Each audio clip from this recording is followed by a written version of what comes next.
Shalom, nous allons étudier le Daf Yud Zayin dans Masachet Zvachim. Nous reprenons à la moitié du Daf Tet Zayin Amud Bet. On avait laissé toute la Sugia Onen Pasoul, au sujet justement de Onen Pasoul, celui qui est en deuil, qui ne peut pas faire l'avoda. Rava nous explique Lo Shanu Ela Be Korban Yachid.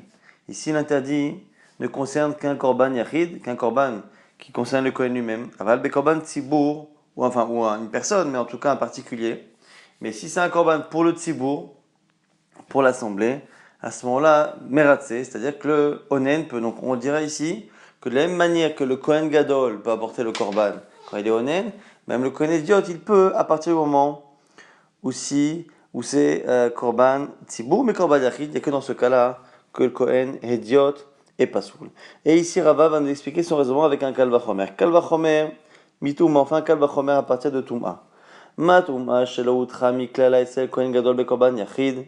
De la même manière que dans le cas de la Touma, dans le cas où le Kohen est impur. On n'a pas fait de distinction entre Kohen Gadol et Kohen Idiot à partir du moment où on est dans un Korban qui concerne qu'une seule personne. Ou Traetzel Idiot Bekorban Tzibour. Et pourtant, on a autorisé quand c'est pour le Tzibour, même pour un Kohen Idiot. À Ninout, donc le cas du deuil, chez Outram, Miklala Etzel Kohen Gadol, Bekorban Yachid, où là, même dans le cas dans un Yachid, on a vu un éther avec le Kohen Gadol. Et nous dit chez Outram, Etzel Kohen Idiot, Bekorban Tzibour, a fortiori, que ce sera autorisé pour un Kohen quand c'est le Korban Tzibour. Alors, ici, donc le raisonnement, je le rappelle rapidement à l'oral, c'est que on part du principe que dans le cas finalement de Haninout, il y a plus de éther. Pourquoi? Plus d'autorisation, puisqu'on voit que dans le cas du Onen, il y a un éther, une autorisation de faire l'avoda même pour le korban d'une seule personne. Dans le cas où la personne est Kohen Gadol, il peut faire le korban pour une seule personne lorsqu'il est Onen, alors que ça n'existe pas dans le cas de Touma. Il n'y a jamais, a priori, d'autorisation de faire une avoda même pour une seule personne. Donc, puisque la Haninout, le deuil, a l'air d'être plus facile à autoriser que le cas de Touma, puisque la Touma elle-même, elle est autorisée pour le Tzibour, a fortiori que la Haninout sera autorisée pour le Tzibour, même pour un Kohen normal. Ça, c'est le raisonnement qui est fait par Rava. Alors, vous remarquez que Rava part du principe que quand on a dit qu'un Kohen Gadol pouvait servir dans la Avoda, quand il est Onen, on ne fait pas de distinction entre Korban Yachid et Korban Tzibour. Alors ça, c'est pas marqué clairement dans la Torah, simplement, on sait que le Kohen Gadol ne sort pas du Beit HaMikdash et qu'il n'est pas Mechalel. Alors lui part du principe ici, Rava, que comme la Torah n'a pas fait de distinction, quand on dit que le Kohen Gadol peut faire la Avoda lorsqu'il est en deuil, on ne fait pas de distinction que le Korban soit pour le public ou pour une seule personne. Maintenant, au sujet de la Touma, au sujet de la Touma de l'impureté, la Torah nous dit que quand c'est un Korban Tzibour, oui, quand c'est un Korban Yachid, non.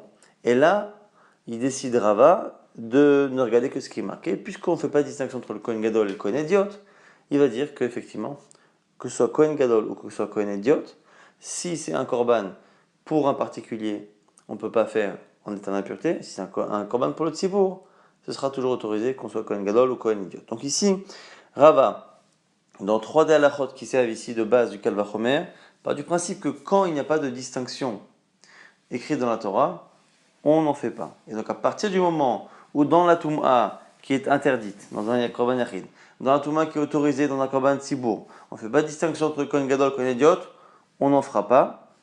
Et pareil ici, et donc c'est voilà. Maintenant, ce qui est intéressant, c'est que pour Rava, par contre, il estime que le fait que la Torah n'ait pas fait de distinction dans le cas du Onen, dans le cas du deuil, n'ait pas fait de distinction entre Yachid et Rabim, pour lui, c'est pas forcément une preuve que la distinction n'existe pas. La preuve, c'est qu'avec le Kalvachomer, il fait une distinction et il dit que le problème qui se pose pour un Kohen normal de faire l'avoda alors qu'il est en état de deuil ne se pose que si c'est un Korban Yachid. Et du coup, c'est la raison pour laquelle Rava Bar Ahilai va lui objecter en utilisant des Kalvachomer et en lui disant, tu sais, en faisant des Kalvachomer de cette manière, tu peux te retrouver à faire d'autres distinctions. Toi, tu as choisi arbitrairement de dire que sur la halachot de base, il n'y a pas de distinction, que tout ce qui est Touma, c'est toujours autorisé pour le Tzibour, jamais autorisé pour le Yachid, on ne fait pas de distinction Kohen Gadol, Kohen Idiot. Pourquoi finalement tu ne prends pas d'autres données que tu fixes et tu en modifies d'autres. Donc voici les Kalvachomer que propose Rava Bar Ahilai. L'autre aninut et celle Kohen Gadol Bekorban Yachid. Avec un Kalvachomer, je pourrais même te dire qu'un Kohen Gadol pourrait ne pas pouvoir faire la avoda lorsque c'est un Korban qui est pour un particulier. Mi Kalvachomer avec un Kalvachomer. Umatuma Sheutra et celle Kohen Ediot Betzibur. Si déjà l'impureté qui est autorisée pour un Kohen, même normal, dans un Korban Tzibour, le Outra c'est le Kohen Ediot Bekorban Yachid. Pour un Kohen Gadol, il ne peut pas le faire en état d'impureté pour une seule personne.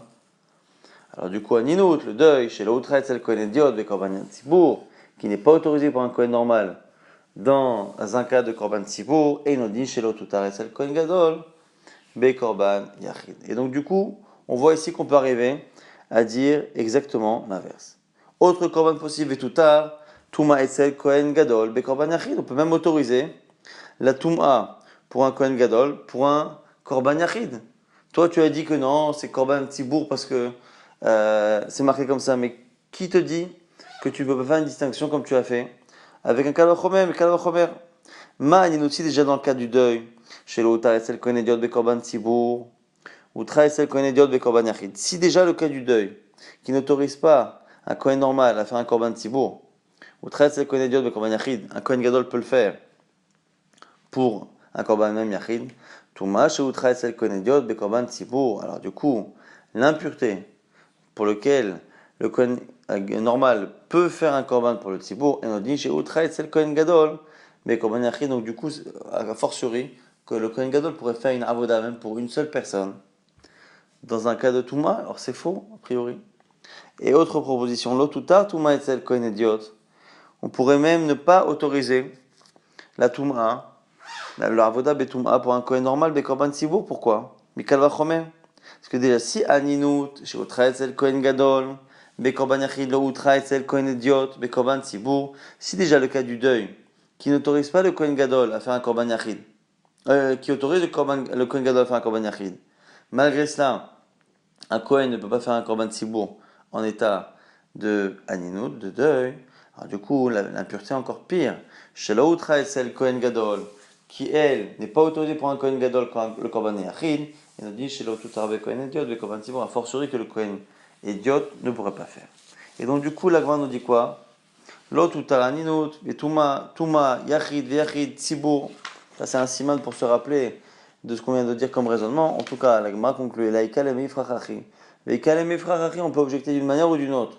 Kol Chada Vechada Tekou Vidurte. Et donc, du coup, chaque chose va rester dans son endroit. Et donc, a priori, on ne fait pas de distinction. Et donc, à partir du moment où on a décidé que quand la Torah autorise pour le Kohen Gadol la Ninut, eh bien, elle n'a pas fait de distinction, on restera sur ce principe-là que le Kohen normal ne peut pas faire l'avoda baninut, le Kohen Ediot peut faire l'avoda baninut, et on ne fait pas de distinction entre Korban Yachid et Korban Tzibour, comme l'a proposé Rava, parce qu'à ce sujet-là des Kalvachomer, on peut arriver à autant de conclusions possibles. Menalan, maintenant, Tvulium, on reprend la Mishnah. Maintenant, Tvulium, c'est celui qui s'est trempé, qui a été impur, qui s'est trempé au mikvé et qui attend, il arrive Shimsho, que le soleil se couche pour devenir définitivement pur. Il est en attente. Et ici, on va le comparer à un cas légèrement différent de Mechoussar Kippourim. Lorsque l'on a un état d'impureté, par exemple ici, dans les cas de Zav, il y a plusieurs rayas de Zav. Zav, c'est quelqu'un qui a un écoulement de son corps. Le Zav, en fonction du nombre de rayotes, du nombre d'écoulements qu'il a vu en jours suivis, va se retrouver dans une situation où soit il devra simplement se tremper au mikvé le 7e jour, soit il devra apporter le 8e jour un korban. Et donc, une fois qu'il a fait le mikvé le 7e jour, s'il est dans la situation où il n'a que le mikvé à faire, eh bien après le mikvé, et en attendant le coucher du soleil, il sera tvoulium, c'est-à-dire qu'il sera théoriquement pur, mais pas en pratique jusqu'à la tombée de la nuit. Si par contre, il a un écoulement pendant 3 jours, à ce moment-là, il devra en plus apporter un korban. Et là, dans ce cas-là, une fois que le soleil s'est couché, après le mikvé, et qu'il doit faire les korbanotes, d'un côté, le zman est arrivé complètement, le temps est arrivé, mais simplement il lui manque encore une action, c'est Mechoussa qui pourrait. En tout cas, le tvoulium ici, celui qui est tvoulium, celui qui a fait le mikvé, qui attend la tombée de la nuit, d'où sait-on que c'est avoda et psoula? Menalan, la Gemara dit Tanya Rabbi Simay Omer, Remez et Tvulium, d'où il y a une allusion au Tvulium, chez Imavad Chilel, que si fait la voda c'est pasoul, Tamuloma, Kedoshim Iyu velo yechalelu. La paracha qu'on a lu cette semaine, Kedoshim Iyu, qui soit saint, velo yechalelu, et qui ne profane pas.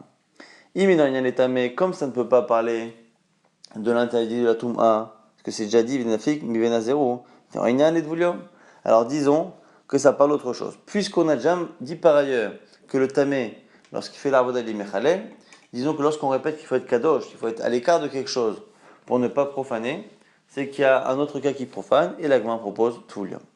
L'agma dit, mais qui nous dit que c'est Tvulium?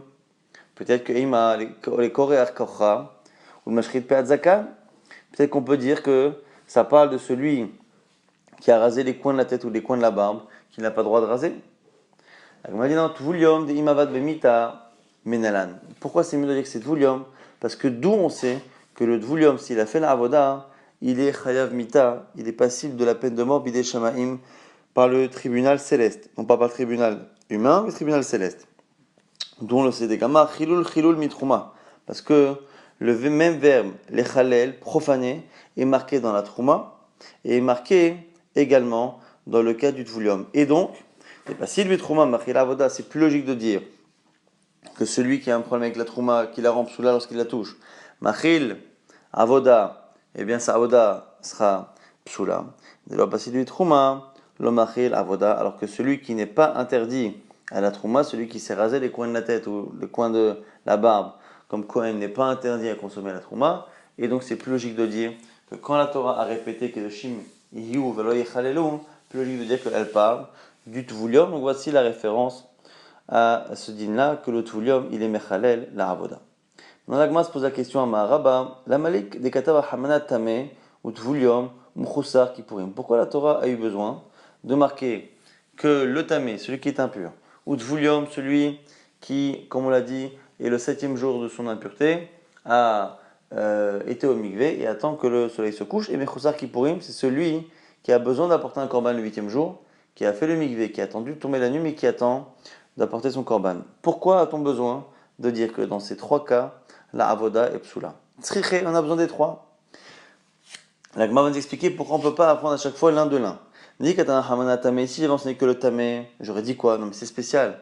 Le tamé, pourquoi lui, ça, avoda est psoula? Parce que le tamé, il a un problème qui est contagieux. Chez quel métamé? Parce que lui-même, quand il touche quelqu'un, il est métamé. Et donc du coup, c'est peut-être pour ça que sa avoda est psoula. Parce qu'il a touché le korban, mais peut-être que pour les autres, non. Il m'a dit, non, non, non. Et si on avait enseigné tout l'homme, on n'aurait pas pu apprendre Mechusar Kippurim. Pourquoi? Chacun pas sous le bitrouma. Parce que c'est spécial. Parce que le Toulem, il est pasoul bitrouma. Donc, comme il ne peut pas manger de la trouma, ce qui n'est pas le cas pour celui qui est Mechusar Kippurim. Mechusar Kippurim, il a d'autres interdits. Il ne peut pas manger les corbanotes. Mais ici, il est mutar be'achila trouma. C'est pour ça qu'on ne peut pas apprendre de Toulem. On aurait dit quoi sinon? On aurait dit, mais dans le tvulium, ça va aller psoula parce qu'il ne peut pas manger la trouma. Mais peut-être que celui qui est mechusar kippurim, à qui ne manque qu'un korban, comme il peut manger la trouma, peut-être que ça va n'est pas psoula, kamash malan. Mechusar kippurim, tvulium l'a terminé. Et si on avait appris mechusar kippurim, celui à qui manque le korban, on n'aurait pas appris le tvulium. Pourquoi chacun mechusar ma'ase? Parce que j'aurais dit quoi? J'aurais dit le mechusar kippurim, pourquoi ça va aller psoula? Parce qu'il lui manque une action à faire. Lui n'a pas fait son travail. Alors que le tvulium, lui, il a fait son travail, il a le compté, il a été au mikvé, et il attend simplement qu'Hachem fasse que la nuit tombe. Et donc, comme lui-même, il ne manque rien à ses devoirs, finalement, d'une certaine manière, on pourrait comprendre que lui, sa voda serait pas psoula, c'est pour ça qu'on a besoin des trois. Maintenant, il m'a dit, mais chada l'ovati, ok, on ne peut pas l'apprendre d'un seul. Maintenant, t'étais chada metarte, on aurait pu l'apprendre de deux. Puisque si on prend deux exemples, chacun souvent va nous montrer que c'est pas la particularité de l'un qui fait que la voda est psoula. L'Agma propose Behelo lichto Hamana, lequel voudrais-tu ne pas écrire? L'Agma propose Lo lichto Mechusar Kippurim. On aurait pu peut-être ne pas écrire Mechusar Kippurim, celui à qui manque le korban. Vetete Menach, on aurait appris, donc du coup, des deux autres. C'est quoi les deux autres? Donc c'est Tvulium, celui à qui manque que, qui est au mikvé, qui attend la tombée de la nuit, et le Tamé. On aurait appris celui qui est impur, et si les deux, la voda est psoula, On aurait dit pareil pour Mechuzar Kippourim. Qu'est-ce qu'on dit? Maléanar shekel psulim betrouma. On aurait pu dire la même objection que tout à l'heure. C'est qu'à la fois celui qui est impur et à la fois celui qui est tvoulium, qui attend le mikvé, ne peuvent pas consommer de la trouma. Alors que Mechuzar Kippourim, oui, donc j'aurais dit que Mechuzar Kippourim, sa voda n'est pas psoula. Et là, le Tov, Rachamana Betvoulium, peut-être qu'on aurait pu ne pas écrire Tvoulium. Mais t'étais Me'anach et j'aurais appris de Tamé, de Mechuzar Kippourim. Maïpar, qu'est-ce que tu voudrais objecter? Ma'aleana, shekel Mechusarim Ma'aseh, la même objection. C'est que dans les deux cas, il manque un Ma'aseh. Mechuzar Kippourim, il faut qu'il apporte le Korban et le Tamé, il y a tout le processus encore à faire pour se purifier. Il doit même aller au Mikvé. Et donc, du coup, j'aurais dit là-bas, c'est peut-être pour ça que l'Avoda est psoula. Mais dans le cas de Tvoulium, puisqu'il n'a plus rien à faire, d'une certaine manière, sa Avoda serait Kshera. L'Agma dit non, sauf Kalishala, Tum'ato. L'Agma a dit, mais d'un autre côté, la Tum'a, de celui qui est Mechuzar Kippourim, elle est tout de même légère, elle est tout de même affaiblie. Même s'il manque une action à Mechuzar Kippourim, à celui qui doit faire le Korban, au final, il a compté les 7 jours, il a été au Mikvé, et la nuit est tombée. Donc il ne reste pas grand-chose finalement de son impureté. Donc on aurait pu penser d'une certaine manière qu'on ne peut pas estimer que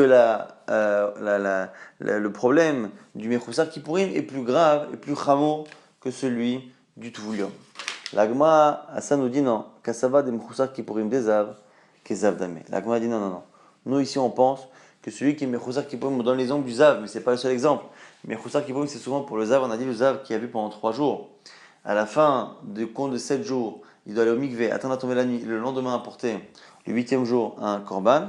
Lui pense que Mechuzar Kippourim, dans un cas de Zav, il est Kezav. C'est-à-dire que même s'il y a des halachot, quand même, qui ont changé, puisqu'on a dit qu'il peut consommer de la trouma, mais d'une certaine manière, le fait qu'il ne puisse pas manger des kodashim, au niveau de l'importance de l'impureté, on estime qu'il est encore complètement Zav. Et donc, comme on estime qu'il est complètement Zav, on ne peut pas dire finalement que sa touma est légère, et donc on continue de dire qu'il est encore dans son état d'impureté, et donc étant en état d'impureté, eh bien il lui manque encore une action à faire, ce qui est le cas également pour le tamé qui doit attendre pour faire entre autres le mikvé et compter, et donc à partir du moment où il leur manque une action, j'aurais dit que c'est là-bas que la voda est psoula, mais pas dans le tvoulium où le tvoulium il a tout fait ce qu'il devait faire, et il n'attend que la tombée de la nuit.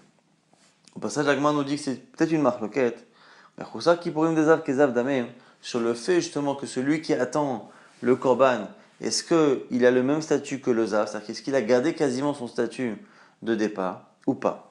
C'est peut-être une marloquette tanim tanaï. Pourquoi? Tania c'est une braïta. On parle ici de celui qui brûle la paradouma. Srafa onen, si elle a été brûlée par un onen, par quelqu'un qui est en deuil, ou mchoussar qui pourrit, ou une personne qui attend justement d'apporter son korban. Elle est kshira, ça c'est le premier avis. Yosef Abavli, Yosef le babylonien Omer, onen kshira mechoussar kippurim psoula. Si le kohen était en deuil, ça va. Si c'est mechoussar kippurim, s'il attend par contre d'apporter son korban de zav, elle est psoula. Donc on a une marloquette. Est-ce que mechoussar kippurim, quand il a brûlé la paradouma, est-ce qu'elle est kshira ou est-ce qu'elle est psoula? La Gemara propose, maïla behakami flagé, n'est-ce pas que c'est ça le sujet de la discussion? Ça va, mechoussar kippurim des zav kezav damé. Un pense que tant qu'on n'a pas apporté le korban, eh bien, le choussar qui brûle des zav, il est comme un zav. Donc c'est pour ça qu'il ne peut pas brûler la paradouma. Alors que l'autre, Marsavar, lave kezav damé, que c'est pas comme un zav. La Gemara dit non, le choula alma kezav damé. La Gemara dit non, c'est toujours comme un zav. La Chamera kami flagé, mais la discussion là-bas dans la paradouma, elle est autre. Dirti, c'est marqué là-bas, vehiza hataor al hatame. C'est marqué là-bas dans la Torah, au départ, velakach ezov, vetaval bamaim ishtahor. On prendra de l'hysope, donc cette plante, vetaval bamaim ishtahor. Et quelqu'un de pur, ishtahor, trempera ce ezov dans de l'eau. Donc on sait déjà que celui qui fait cette avoda est quelqu'un de pur. Et comme on sait qu'il est pur, mais qu'on répète après, veiza hattahor alatame, que le pur projettera, aspergera celui qui est impur, le fait d'avoir répété et l'avoir appelé le pur, d'une certaine manière, c'est venu finalement nous dire qu'il n'est pas si pur que ça. Il ne l'est pas entièrement, c'est ça que certains veulent dire. Et donc ça m'apprend que Miklal chez Utame, qu'en disant qu'il est pur, alors qu'on le sait déjà, c'est bien de dire qu'il n'est pas tant que ça finalement. Et donc ça m'apprend que le Tvoulium, que celui qui a attendu le 7e jour, est au Mikvé, qui attend la tombée de la nuit, il est caché avec para. Maintenant la question, La question, c'est est-ce qu'à partir du moment où on a ce état-là du Dvulium, est-ce qu'on peut le transposer au Zav ou pas? Et c'est là qu'il y a une marloquette. Un dira que Mechoussar Kippourim de Zav, oui, et l'autre dira Mechoussar Kippourim de Zav, non. Pourquoi? C'est d'abord lié à ce sujet-là. On parle encore une fois là-bas dans l'histoire de la Paradouma, on parle de quelqu'un qui s'est impurifié au contact d'un mort. Et pour le purifier, on est obligé de prendre une vache rousse, de la brûler et de faire justement ce processus-là, de prendre du isov, de tremper dans l'eau et d'asperger cette personne-là. Maintenant, comme cette paracha parle de quelqu'un qui est impur, tmémet, et que de l'autre côté, celui qui doit le purifier, il est censé être tahor, il est pur. Mais comme on répète le pur, on a appris que c'est quelqu'un qui est pur, mais pas si pur que cela. Finalement, il lui manque quelque chose. Alors la question ici, c'est celui qui est pur, mais pas complètement. Est-ce qu'il est pur et pas complètement d'une impureté comme celle de la mort, dont on parle, puisque on parle jusqu'à présent de l'impureté de la mort pour celui qui est en train de s'impurifier. Alors, est-ce que celui qui est pur mais pas complètement, c'est aussi du même domaine, c'est-à-dire Toumat Met, ou même Toumat Zav? Et c'est ça l'essentiel de la marloquette. Mar Savar Toumato de Kolatora Kula, un pense que quand on parle de celui qui est Tahor, il est Tahor de n'importe quel Touma de la Torah. Et donc, quand on dit qu'il est Tahor mais pas complètement, c'est-à-dire qu'il peut lui rester un peu d'impureté, mais un peu d'impureté de n'importe quelle impureté de la Torah. Et donc, même le Zav. Et donc, du coup, c'est le cas de Mechoussar Kippourim. Et donc, l'autre dira, Omar Savar, Touma de Paracha. Non, non, non, non, non. Celui qui est pur, mais pas complètement, il est pur et pas complètement de l'impureté dont on parle dans la paracha, c'est-à-dire Toumat Met. Et car c'est la raison pour laquelle Onen ou Dvulium, des Tmesheret, des Kilé, à ce moment-là, du coup, celui qui est en deuil, ou celui qui est Dvulium, qui a été au mikvé par rapport à l'impureté liée au contact d'un reptile mort, cela, hein, c'est évidemment moins grave que Toumat Met, mais Kalvachomer Dvulium des Met. On les apprendra par Kalvachomer de la situation de Met. Aval Mechoussar qui pourrit des Zav, mais celui à qui manque le Korban, alors qu'il a été Zav, des Khamir, c'est plus grave que Toumat Met. Pourquoi? Sheken Touma Yotsa Ala Migoufo. Parce que dans le cas du Zav, eh bien l'impureté vient de lui-même. C'est de son corps que l'impureté est venue, et non pas du contact avec quelque chose d'extérieur. Et donc c'est la raison pour laquelle on ne pourrait pas l'apprendre là-bas. Ça dépend encore une fois de la lecture. Est-ce que on dit que là-bas le tahor, il est tahor, mais pas complètement de Toumat Met, ou il est tahor, mais pas complètement de n'importe quel Touma de la Torah.